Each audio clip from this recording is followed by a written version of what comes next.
Welcome to Rich Planet TV. I'm Richard D. Hall. Today I am going to be talking about the work of Nigel Kerner. Now, Nigel authored his first book in 1997 entitled The Song of the Greys. He wrote another book in 2010 entitled Grey Aliens and the Harvesting of Souls. Now, to discuss these books, I'm joined today by two of Nigel's researchers, Danielle Silverman. Welcome, Danielle. Thank you. And Professor John Biggerstaff. Welcome, John. Hello, Richard.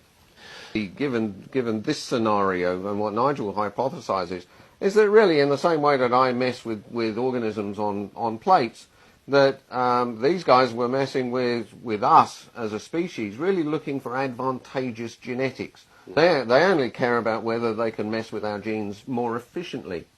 And it turns out that the molecule melanin, actually, you know, when we mess with genetics and stuff, one of the ways in which we can do it is to use things like ultraviolet light to actually splice the genes in the cells and actually alter the genetics, or to get things to, you know, things we put in to actually take, so that we can almost microsurgically implant them in the cells. The thing is, if these cells have got a lot of melanin in them, it's a dark pigment, it tends to absorb that light and diffract it and turn it into vibrations, etc. And then the light just doesn't get where it's really supposed to go.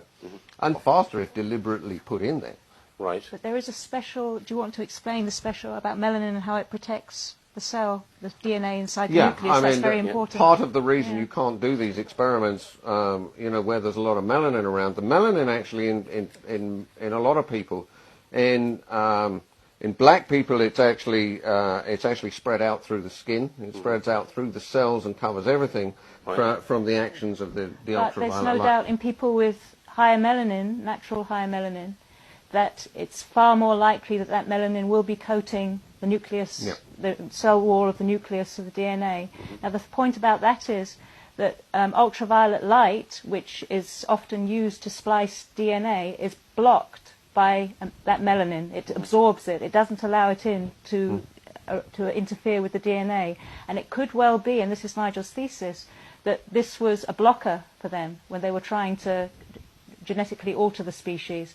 And therefore, when maybe just out of random mutation something like an albino came along, they discovered, wow, we can get straight in. Right. And it may well be that the paler-skinned nation, people on the Earth, have that pale skin because of this genetic experimentation to make things easier for them to work on human DNA. And in fact, Professor Steve Jones argues that this thing about vitamin D being, paler skin being there to allow vitamin D to be absorbed and so on, all these theories